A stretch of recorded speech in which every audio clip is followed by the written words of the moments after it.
This is a Film Stories original podcast. Mother's Day is almost here, and you can get her the most beautiful time-tested gift around. A watch she can wear every day from Movement.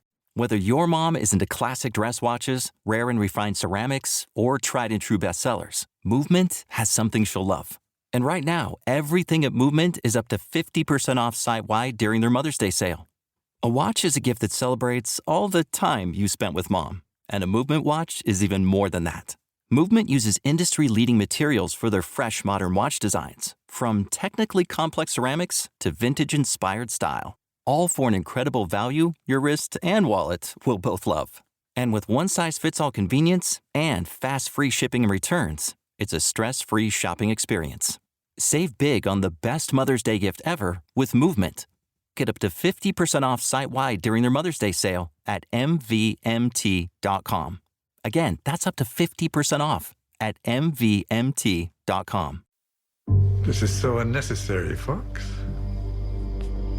I don't come when you call. I've controlled you since before you knew I existed. Who's in control now?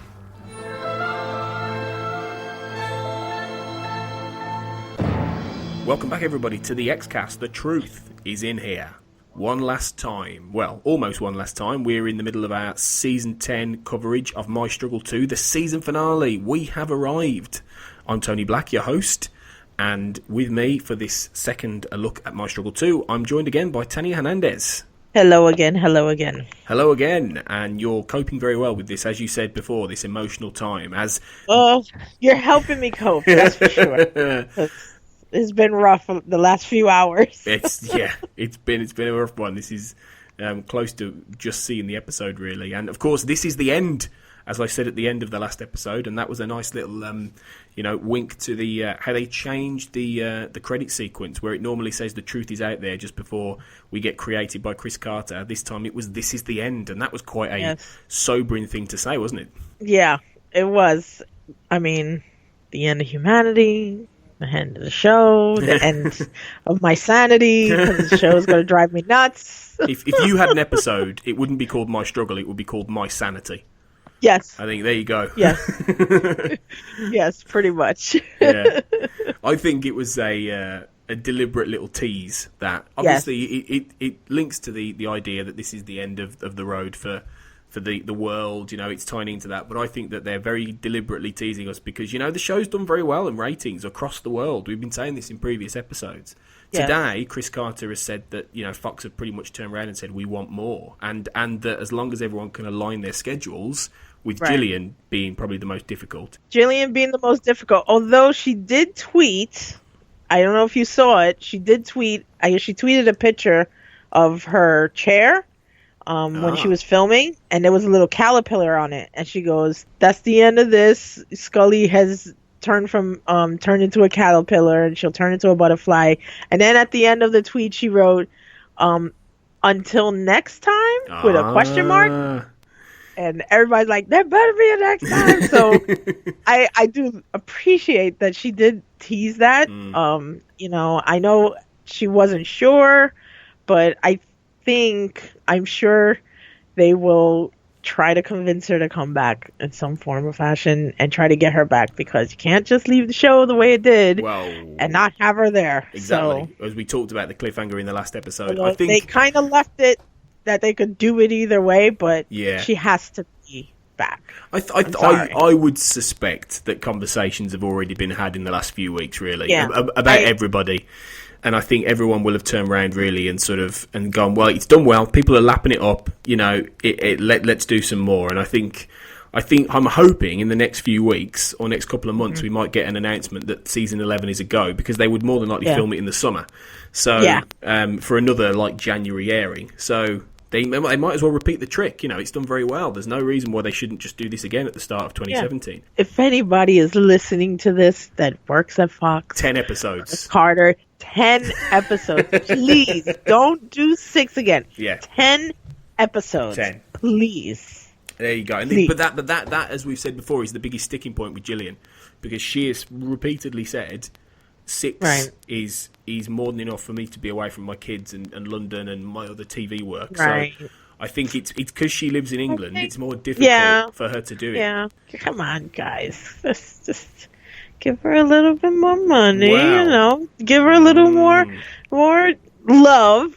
And I think she could be convinced. I mean, I'm just saying that because, that's how you bargain or whatever, but that's how I bargain now. But I feel like she would be more interested in doing it because, like I said, she's been so engaging with the fans during this season. And it seems like she's having fun with it. And I think we discussed this before, like, she said in the past, like, she didn't really... She knew she was, famous for this, but afterwards she kind of like wanted to distance herself from it. But I think throughout her years, she's become really appreciative of it. And I think she's actually having fun with it this time around and with the fans. And especially now that the way we can engage with each other and engage with the people that, we watch on TV through social media and stuff, like, I think she's kind of embraced it more than she has in the past. And she understands it now. Like, she understands the fandom now, that I think she would be willing to do it. I think they can convince her for 10. I hope you're right, yeah. I hope so. I do. She's definitely rediscovered the love of it, which is great. So you will have to wait and see, yeah. But today we're going to be talking about Mulder and his role in Maestro 2. And we will get to some listener feedback at the end because we've got a few more people who've come in with some very interesting opinions. So, Mulder then, in this episode, it's interesting because there's been certain bits of criticism I've seen online a little bit about how he is sidelined here. And to some extent that's true. He's for the first half of the episode, he's very much Scully-centric. And we don't really see him very much, do we? Because he's had a bit of a rock in his, a fight in his home, and then he's off tracking down the smoking man. Did you think it was a good idea to sideline Mulder in the final episode of the series? Not necessarily, because he had the first episode for himself, and Scully was kind of a little more less in there until the end. So, at that point, we already know he's found his wanting to believe again, after he's not the skeptic anymore, that we saw earlier in the season before the were monster episode. So he's, he knows what he's going to do. Like, he knows what he wants. So in terms of this whole outbreak, it makes sense that it was more, obviously it was Scully, centric. So in that terms, it was a shame that he just like left without her. That I feel like that's the only one thing that I didn't like, is that, okay, he's going to ignore Skinner, he's going to ignore whoever called him. But I feel like at that point, from what he was going to do, trying to go after Smoking Man, like, I feel like he should have answered that call when she called him. You know what I mean? I'm just laughing at the idea of maybe a supercut on YouTube where all the times Mulder ignores Scully or walks off from her, or doesn't, doesn't answer his phone. So it fits in that sense. But I do know what you mean. Because I feel like, like at that point he was going to Smoking Man, and I'm sure he knew one way or another he may have not come out of that meeting alive. You know what I mean? The way he was going for him.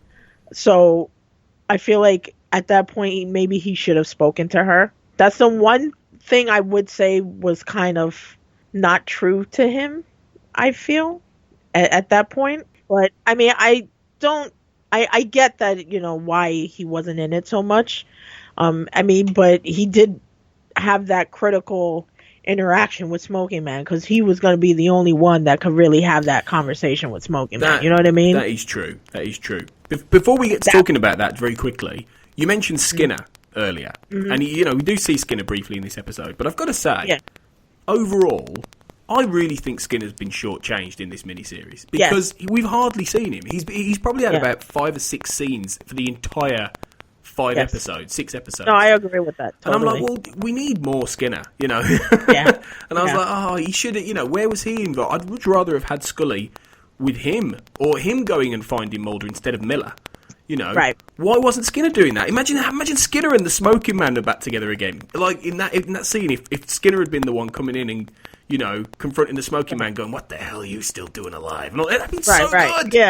Yeah, that would have been awesome. Or like he would have gone with Miller to go find Mulder. Totally. That I do agree with that. That you know, they didn't utilize Mitch Pileggi enough. But again, 6 episodes. Yeah, exactly. Yeah. You know, maybe if it was 10, we could have had one in there with him, you know, being in it. It's like you're trying to make a point somewhere here, Tanya. I don't know. It's just these things just pop into my head. But yeah, I totally agree with that. If, you know, they did. I love that Mitch Pileggi was back, but I am disappointed to see that he was in it so little and didn't really have that big of a presence outside of the first episode.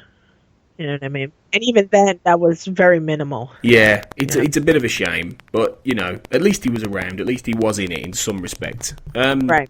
But yeah, going back to the big conversation. Obviously, you know, this is a conversation that's been brewing between Mulder and Smoking Man for years. You know, the last time they were in a room together was The Truth. They've hardly had any scenes together since the start of season 7. So it's been a long time since these two have been in a room for a long time. And obviously, you know, here we get the revelation before we see the Smoking Man with Mulder that the Smoking Man was reconstituted when we get the scenes with him and Reyes. Oh, yes. And oh god, that's pretty. There's a very, in many respects in this episode, there's a very Hannibal Lecter vibe about him.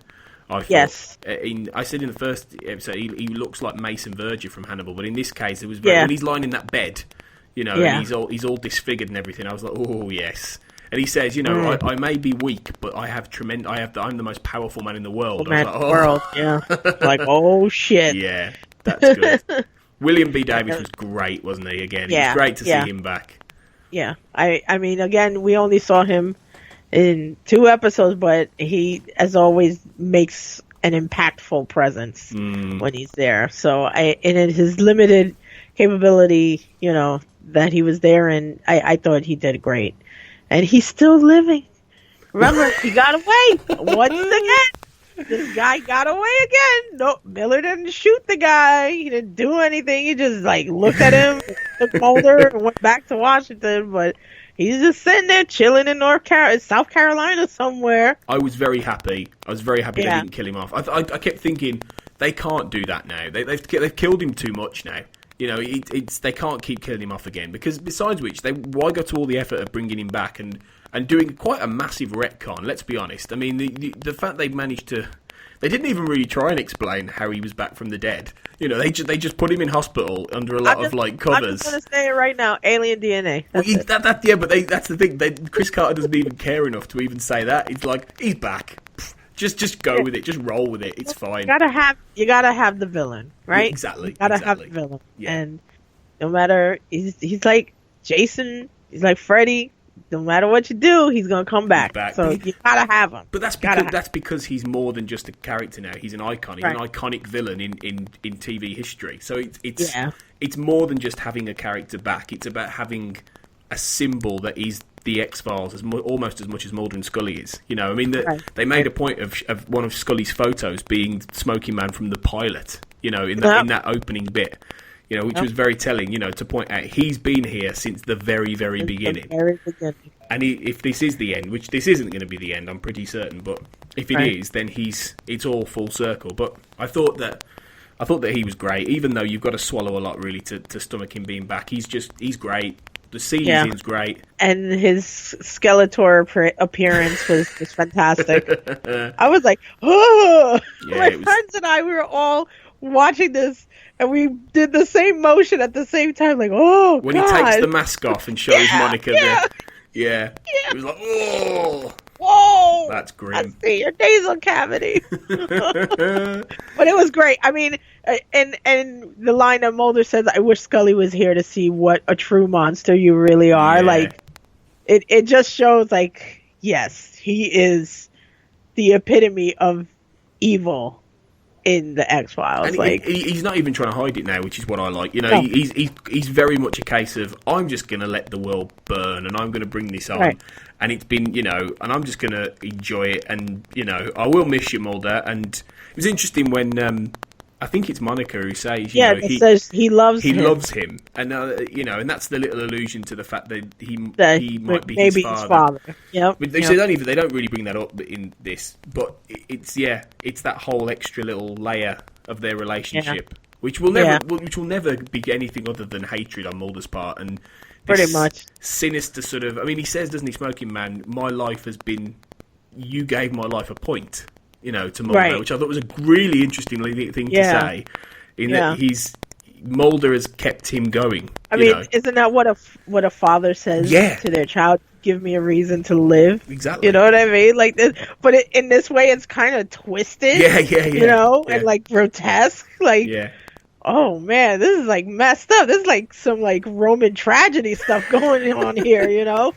Crazy. Well, it goes back to what he says in The Truth, doesn't he? Which I you know, I love the conversation they have in The Truth, because he says, you know, I know I can see you broken. Now you know the truth. And I love the when he says that to Mulder, because he's just got this sadistic grin on his face, as if to say all of this has been to watch that point when you realise that you can do nothing to stop any of this. Right. And it's a similar thing, you know. This whole thing does is the same thing. Yeah, it's the same thing. You know, he's confident enough to say, you can't do anything about this now. You're going to die unless you take my deal. And it's always been that Smoking Man's been offering Mulder deals all the way through the show. You know, he's always tried to tempt Mulder and to bring him over to his side. So that was, again, very, very much like the old series, like in Redux or in The Sixth Extinction, where he's offering Mulder things. And Mulder will always turn around and go, no. I would rather die. Although he did, but like Smoking Man said in this episode, every man has a weak point. The only time I think he's ever taken something from the Smoking Man was the cure for Scully. That's true. When she had her cancer. That's the only time he ever accepted something from him or, you know, took it. Yeah. And that's really interesting, because he said it right there. He said, every man has his weakness, when he mentioned Scully, you know.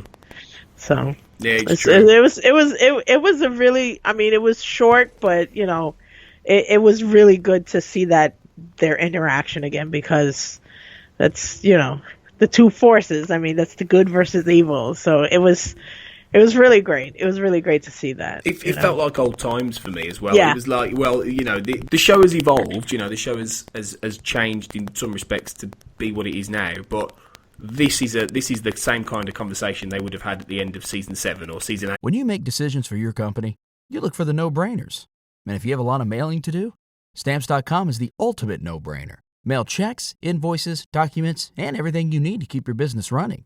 Get rates up to 89% off USPS and UPS. And with the mobile app, you can take care of mailing on the go. Make the same no-brainer decisions as over 1 million other businesses with Stamps.com. Sign up at Stamps.com with code PROGRAM for a special offer. That's Stamps.com, code PROGRAM.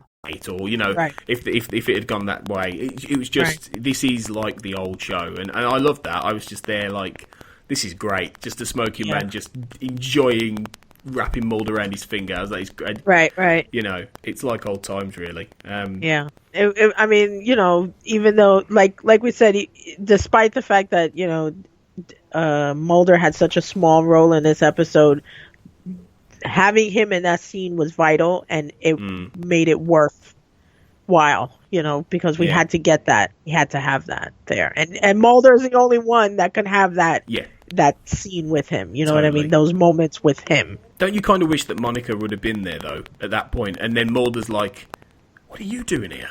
Yeah. I don't know. Maybe he would have probably just shot himself, probably, because that's what I wanted to do at that point. But But it is interesting that he doesn't know that. He still is unaware about her role in it and stuff. So if we do go to the season 11, it'll be interesting if at some point, Scully reveals that to him, that, guess who was with him? Guess who was with Smoking Man all this time? This bitch, Well, exactly. This is the thing, she's if anything, they've made Reyes into the new Diana Fowley, Yes. which is a really interesting way to go with her. I gotta say something. My friends and I, again, my two good friends that was watching this last night, they hate Monica. They hate Monica.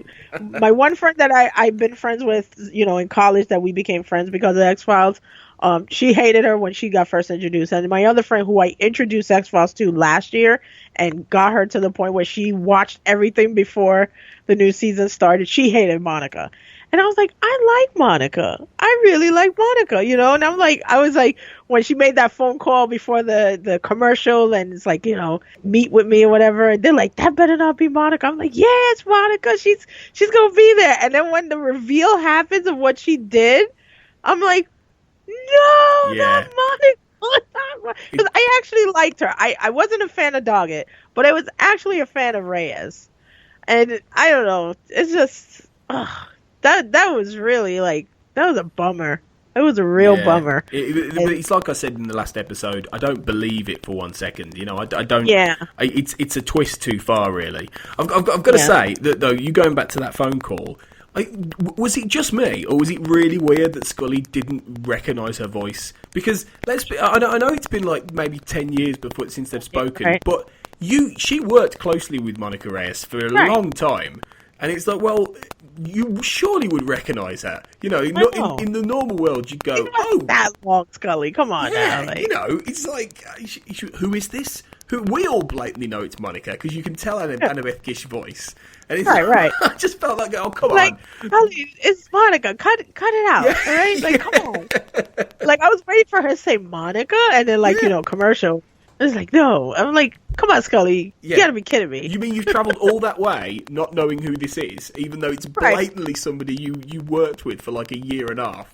I was like, yeah, that was just the script writing trying to make more tension than there was. But that needed to be. The other thing that made me laugh was, and this, to be fair, this can actually be explained in the context of the show, but I did laugh when Miller finds Mulder through a phone finder app on the computer, because I thought that was really easy, but then I thought, well, actually, we've seen throughout this episode that Mulder and Scully aren't particularly tech savvy, right? So I can kind of believe that Scully may not think of doing that, may not have thought of doing that, and she's busy and everything. I mean, she's a bit more.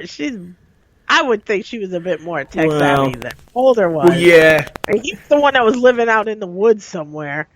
She was still in the world, you know what I mean? But yeah, I'll buy that. I'll buy that. Just about. It just made me laugh. That would have been the first thing to come to their head, Yeah. Although they used to trace calls left and right back in the day, so I don't even understand.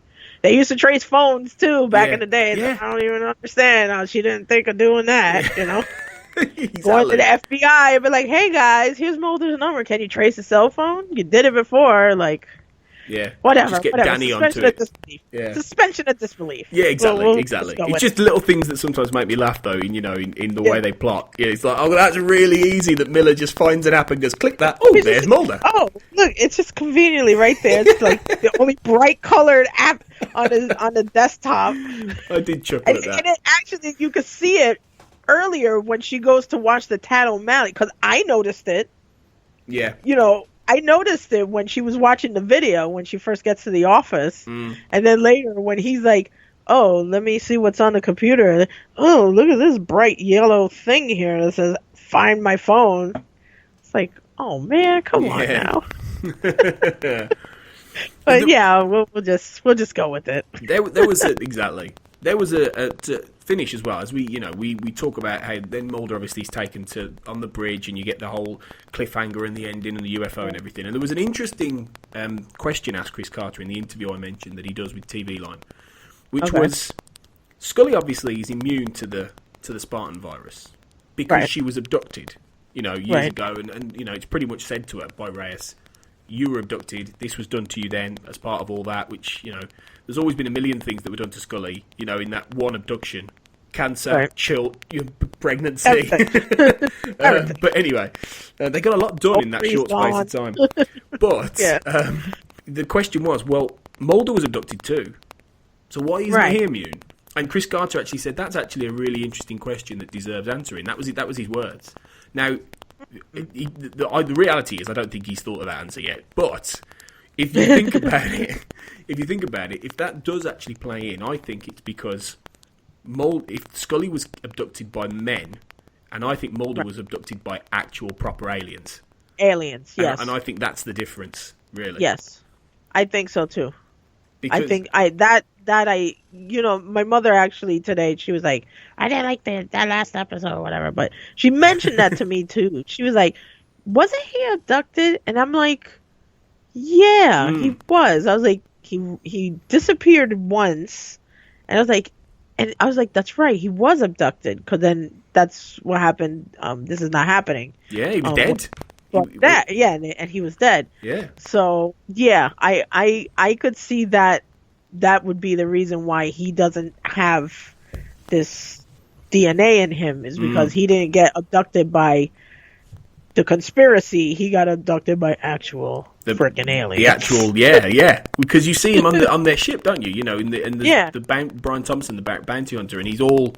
They all appear around where he is, and he got the proper abduction treatment, and it's like, obviously he was going to be turned into a super soldier, wasn't he, and everything. And that's another thing. I'm kind of disappointed we didn't see any super soldiers, because much as they were, hit and miss in a lot of people's eyes, they were a really very important part of this whole thing. They were in the FBI, and with Alan Dale as the toothpick man and all this, and it was like, well, where did they all go? I know. I'm a bit sad we didn't see those guys. I secretly, this is just my personal thing, and my other fandom creeping back into the X-Files, is I kind of hope they bring back Lucy Lawless as the super soldier. I was kind of hoping, like, that's always been, like, I did, one time, I used to do a lot of, fan art competitions online back in the day, and I did one where it was, like, create the season 10 box set, create the artwork for it. And I had, and I created like the whole names of the episodes and stuff like that. And I had a thing where like the new episodes, the first 2 episodes of the new season would have been, Lucy Lawless, a super soldier character, coming back and like finding Scully and be like, listen, they found Mulder. I mean, they found William. We have to go get him. Like, they know where he is. And, she would have been taking them to helping them try to go recover William and stuff like that. That was always like my own little that's a fancy cool thing. That's a cool idea. But, if they want to bring back the idea of the super soldier, like, she's still around. Yeah. And she lived at the end of that episode, so she can always come back and be like, on their side to try to help them, with whatever the hell is going to happen. I could go with that. And I don't even know. Funnily enough, I did, and this is something that I was thinking of actually doing on the Xcast at some point, but I did my own scripted 6-part finale to the X-Files about 3 years ago. Really? 3 or 4. Yeah, I called it Fight the Truth, and it's It's a scripted series, 6 scripts, and it tells a final story set after I Want to Believe. And Shannon McMahon, who is the Lucy Lawless character, she does appear, and she does actually help them. So it's interesting. We're on similar lines there. Come on, let's do this. Let's do this, Tony. I'll send you those scripts actually, so you can have a read. I would love to read that. That is fascinating, because that I think every X-Files fan had that idea of how would you make your season 10, and that was one of the things. I was like, I would love to see her, because she was awesome. Yeah. And the idea of, who she was and stuff, like, she joined this program, but she was like, I don't want any part of this. I have to stop it, and she was helping Scully then, protect her and stuff like that. And, and I had also hoped that she would have shown up at the end of the season of season 9 to fight Noel Roar or something again. So, there's so many people you could bring back, and it's interesting you mention her about how, and one thing we haven't talked about, and we'll finish this episode by talking about, is the reveal at the very end, which they squeeze in just at the end, that maybe the way to save Mulder is by finding William. Now, William, yes, that's the other thing. Like, what? Now we got to go find William? Well, there's your season 11 overarching mythology plot, really. And this is why I'm convinced that they've already been talking about this, and they reckon they're going to come back, because they've ended it very much teeing up. The whole season has been suggesting that we're going to see William at some point, and obviously this episode. They mentioned him so many times. This episode doesn't do it, but then just at the point I was thinking they've really not mentioned William. Suddenly we get a whopping great. Well, we need to go and find William, which is what it's been building towards. So right. But it was so squeezed in at the end. I was like, you just got that in there. Just like right there. Yeah. Like, damn it. I know. But, I imagine, this is just my thinking. I don't know if you agree with me. I imagine Chris shot different endings. Possibly. Yeah. And, as they were seeing how everything was going, I feel like they decided, okay, if it looks like we're going to get, Fox on our side to do this next season, this is the ending we're going to do. I'm curious to see what the other ending was. You know what I mean? Definitely. But I have to believe that he actually did more than one ending. Because, I know he had this support and stuff from the beginning and stuff, but I'm sure he was not sure how this was going to turn out. It makes you wonder. Like completely convinced. I'm sure he knew the fans were going to be there, but I'm sure he wasn't sure whether, especially with the semi-tumultuous relationship he had with Fox in the past, I'm sure he was not really sure if he was going to get more, or at least convince them to do more. At least convince Fox, like, okay, this is something viable. So I'm curious to know, and I'm surprised they didn't ask him, did you have another ending? Like, did you have a different ending to, that if this is it, like if this is really the end, like how that would have ended as compared to this. Well, we may get that on the Blu-ray possibly, which is out in June, I believe. It's in the UK anyway. More than likely it's out earlier in the US. Already? Okay. Yeah, it's on Amazon with a potential release date, but it probably is earlier in the States. But yeah, I think we'll see then. But before we go, we've got a little bit of listener feedback. Our friend Zach Moore from the Always Hold On to Smallville podcast has messaged in with some thoughts. He simply said, very unsatisfying conclusion. A worldwide epidemic never felt more boring. Retcon, retcon with the cigarette smoking man disappointing, wasn't worth bringing him back. And he says, please, no more Miller and Einstein. Not enough Mulder, and no William after all that talk. Psh! Obviously, there is a little bit of talk about William, but not seeing William. So Zach wasn't particularly happy with this one. And the similar sentiments for our mate Andrew Brooker, who obviously did the previous 4 looks at the show, the new season. His response was, bah! Not as bad as the previous episode, but pretty bland. Messy, incoherent, with an awful cliffhanger, not a happy chappy. And he says, can I go back to the time where I was just disappointed not to see the peacocks? And he's talking about Home again. He's convinced that that was going to be a sequel to Home. I think this is the thing. I think a lot of people are going to be disappointed. I don't think it was a bad way to end it, given how rushed it was. I think they did what they could, and I think they wrapped it up in terms of a cliffhanger anyway, in a way that crucially makes you want more. And I think it did its job. Like my struggle, for one, it did its job. Right.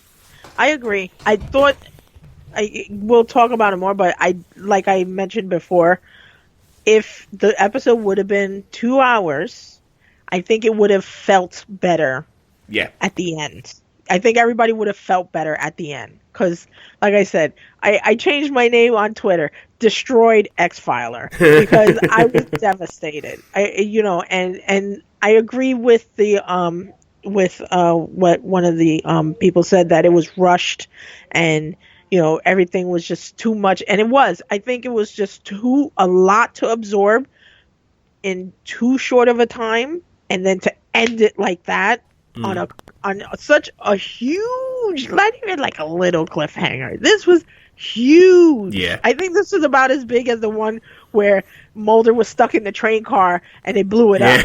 I think this is about as big and as devastating of a cliffhanger as that one was. Definitely. But the only difference is that we definitely knew there was going to be a season 4 back then, this we don't, we kind of know there's going to be a season 11, but it's not. It has not been said officially. You know what I mean? We're hoping. We're still in the hoping stage. Yeah, we're still the hoping. omens are good. We're trying to believe. Yeah, we want to believe. Yeah, we're gonna wrap up now. We're gonna finish with a look at the season as a whole next time. So you'll be back for one last shout, Tanya. So thanks for joining me.